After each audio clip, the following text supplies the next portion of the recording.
Buenas, buenas, ¿cómo están? Este es uno de los primeros videos del canal y de qué va a tratar. Bien, dice el título, hoy va a tratar de la primera y la última guerra que hubo en todo el universo de Ultra Kill. Oh, sí, la guerra que empezó desde 1912 hasta 2112.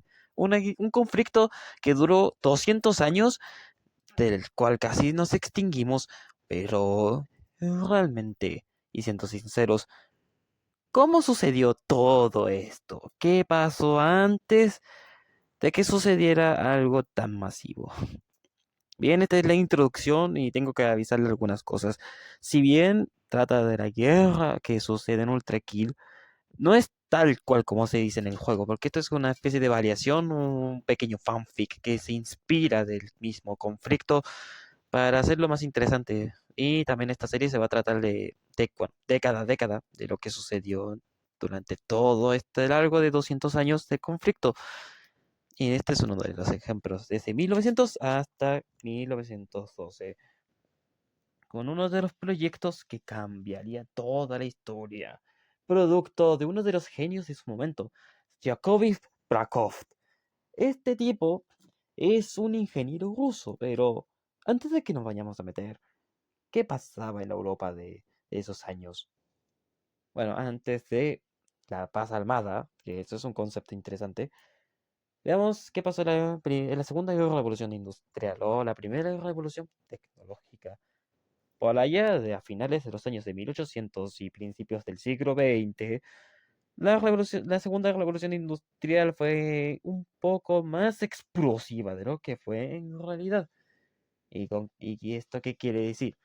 Que en pocas palabras, la evolución de la tecnología fue demasiado bestial, a tal punto que había máquinas, pero no máquinas de esos tiempos de la vida real, sino que autónomos, máquinas que en un principio iba a abaratar costos para las grandes empresas, algo que causó un montón de movimientos sociales. Esto ha empezado por nada más ni nada menos que el propio Reino Unido, pero sorprendentemente le seguiría Alemania, el Imperio Alemán.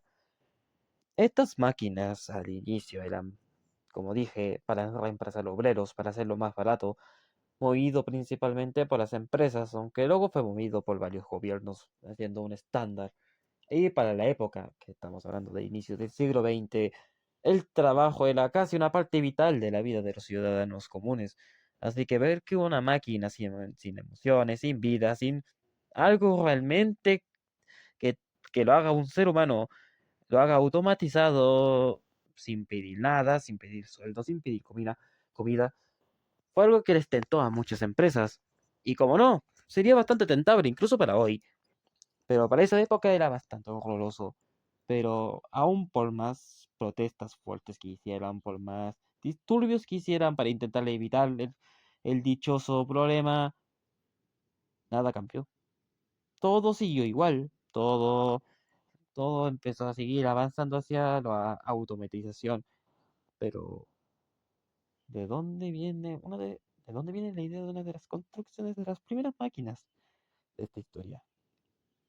Como hemos dicho, el nombre del inicio de este video, este ingeniero ruso vio un problema bastante serio para su país. ¿Y por qué? En pocas palabras, Rusia era un imperio grande, pero no era tan poderoso como lo hace parecer su tamaño. Era un país bastante pobre, tenía una situación bastante similar al enfermo europeo, Turquía. Además del hecho de tener a dos potencias, una que estaba siendo literalmente la amenaza de la potencia del momento, que sería el Reino Unido, y otra que estaba intentando emerger en los austrohúngaros, le la mala idea, sobre todo los austrohúngaros, que aunque eran menos peligrosos y menos avanzados que los alemanes, era una de las fuerzas más temibles. ¿Y por qué? Porque no tenía alguien de su tipo para hacerle frente, ya que Italia estaba apenas iniciando en su historia como nación unificada. No habían llevado ni 30 años desde que se habían unificado completamente y aún habían algunos cuantos disturbios de separación. Era una nación bastante joven. Prometedora, sí, tenía algunas colonias, pero seguía siendo joven a comparación de los austrohúngaros y los serbios, o lo que serían los Balcanes, básicamente, estaban recién, por no decir que aún seguían control bajo de los otomanos, que aunque había disturbios, no era muy buena idea hacerse aliado de países que recién están existiendo y que muy posiblemente hayan golpes de estado. Así que lo que hizo este ingeniero fue visitar las tácticas de guerra que se usaban en sus principales enemigos y de algunos aliados. Y él se dio cuenta que la táctica era bastante simple. Simplemente la táctica napoleónica, solo que en vez de estar arriba, estaban en bajo subterráneo y la artillería era lo más importante. O eso es lo que veía venir en su teoría. Entonces, de ahí sale una de las primeras máquinas que cambiaría todo, el Guterman. El Guterman, en sus primeros diseños, era una máquina cuadrada, bastante blindada. Para que tenga una referencia, era parecido a un Guter Tank. Que aquí, no sé si pasaré la foto, aquí está la foto.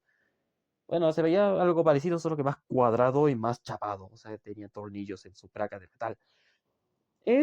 Primeros diseños, era, como dije, prototipos. Porque lo que se estaba diseñando el Guterman era para hacer contraste directo a las trincheras y también posiblemente las minas terrestres, dado que se le incorporó un escudo bastante grueso en su brazo izquierdo y en su brazo derecho tenía una minigun capaz de disparar rondas y rondas de proyectiles sin parar. Pero una de las ideas que también cambiaría todo fue su principal combustible. Y no, no es gasolina, ni siquiera fue, ni siquiera, ¿cómo se dice? Ay, ni siquiera fue, eso, gasolina, petróleo, ni siquiera era petróleo, era sangre. ¿Y de dónde viene la idea de la sangre? Pues viene del propio zar Nicolás II. El zar, o bueno, la familia Romanov, decidió darle la idea de usar la sangre en vez de usar el petróleo o la benzina, dado que eso era algo raro en el imperio y solo estaba destinado a las clases altas. Además tenía otro propósito, el ideológico. Piensen que el Gutelmen fue modificado después de la idea del rey de Rusia para ponerle un ataúd de hierro que tuviera los tubos que contendrían los nutrientes y las calorías necesarias para una persona que siga viva dentro de ahí. Pero, ¿cuál era el mensaje ideológico que les digo? En pocas palabras, lo que querían hacer los rusos eran tomar los prisioneros ideológicos, o bueno, los prisioneros como tal, los que fueran en contra de la colonia rusa, y meterlos ahí adentro, ya que, según ellos, desde su perspectiva más inhumana posible, si enviaban ese estilo de mensaje, las revueltas o posibles revoluciones se evitarían, dado que muchos, ya que a diferencia del Gulag, no habría escape. Estarías condenado a estar dentro de una máquina que fue enviado al frente para combatir soldados. Un mensaje que literalmente significaba que si tú te oponías a ellos, te iban a usar el frente y les ibas a servir sí o sí, costara lo que costara y de los métodos más temibles que te puedas imaginar. Aunque esto haya sonado bastante inhumano, la idea fue aprobada por el ingeniero, dado que también resolvía otro de los mayores problemas del Imperio ruso, y era su inestabilidad social, que estaba creciendo poco a poco. Lugares como Ucrania o las zonas bálticas estaban empezando a quejarse de la pobreza extrema y de la nula incompetencia del propio Nicolás II, que estaba tambaleándose poco a poco. Así que enviar un mensaje de este estilo, aunque sea demasiado crudo, le demostraría a las revoluciones y a los rebeldes como tal que si se oponían al gobierno iban a acabar dentro de estas cosas. Pero aunque sonara bastante temible, era un proyecto secreto. ¿Por qué? Se preguntarán. Y aquí vamos a entrarnos más en lo que sucedió en Europa como tal. Estamos hablando de las primeras décadas del siglo XX. Y en esos periodos se vivía un término que se volvería a usar décadas después de la vida real. La carrera armamentística, en este caso la paz armada. ¿Y qué fue la paz armada? Básicamente fue un periodo en el cual las potencias europeas, principalmente, estaban desarrollando tecnológicas cada vez más avanzadas y más grandes.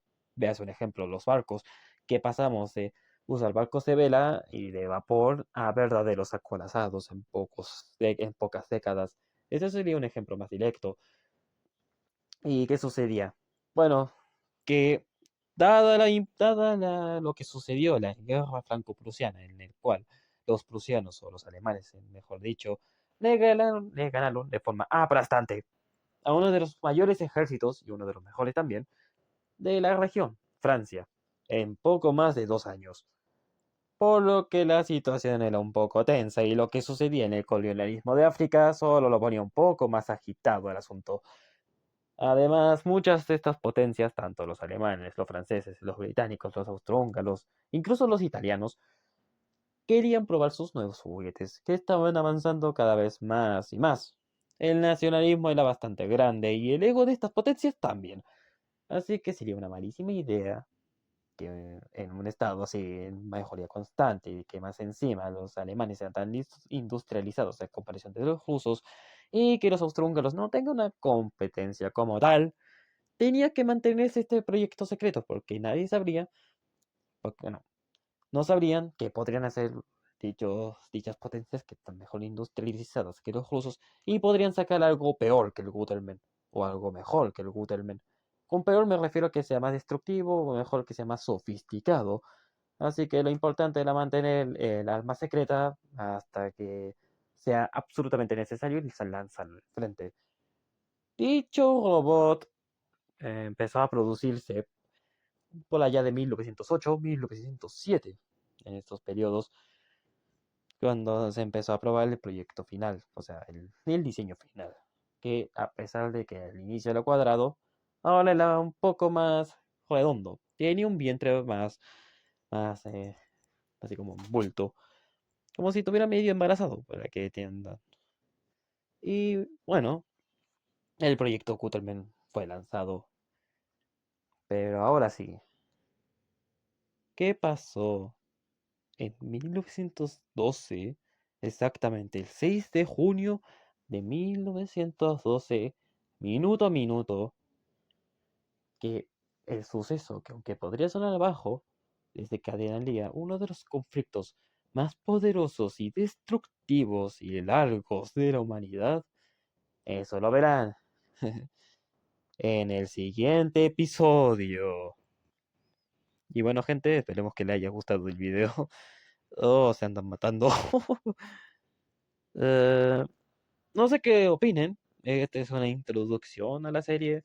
eh, no sé qué tal les gustó. Y bueno, si vieron un video antiguo es que le faltaba audio. Ahora sí, nos vemos para la próxima. Y recuerden, si tienen un mal día, no se preocupen. Tanto el mal como el bien se harán neutros. Así que hay que mantener el bien si te pasan buenos días. Y sea donde sea, resiste, que en algún momento vas a estar mejor. Nos vemos.